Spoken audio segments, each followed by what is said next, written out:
na nga 5 letters, ha? 5 letters nimo. Ang diri sa right nimo is C, D, E, F, G. Diri naman sa left nimo, may ara ka naman diri nga C, may ara ka na nga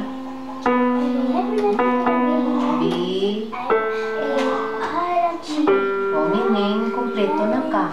Kay Ari, o ano ni siya? Sunod. Sunod. Sunod.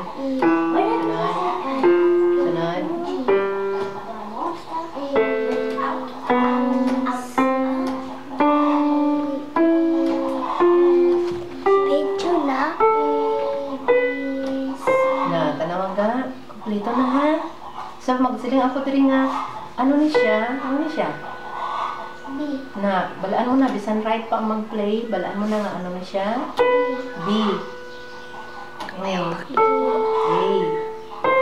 C.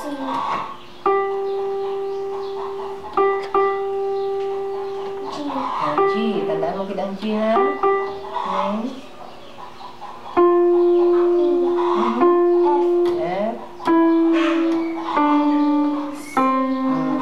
Nakuha mo na ang ano, 1 octave. Tapos na.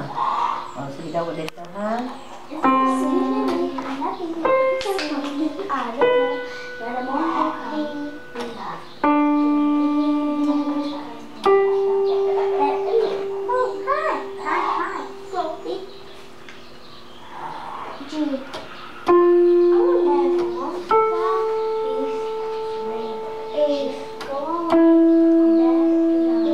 Nakuha mo na tanan ka. Bigod ka na, ha? So, tandaan mo kina siya. Bisan dito ka dito sa dalo, pakadto. Bising. O, ano na siya, o. B. Okay, ako naman ang maghambal. Tapos, itudlo ni mo kundi, ha? Okay. Pangita ang tanan nga C. Yung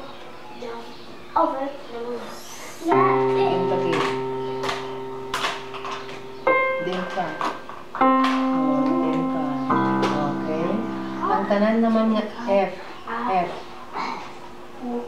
Okay, next. F, F. Yan.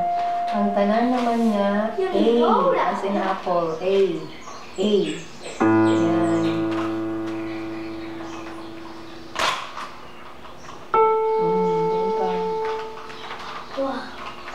Okay. Kabalo ka na juga.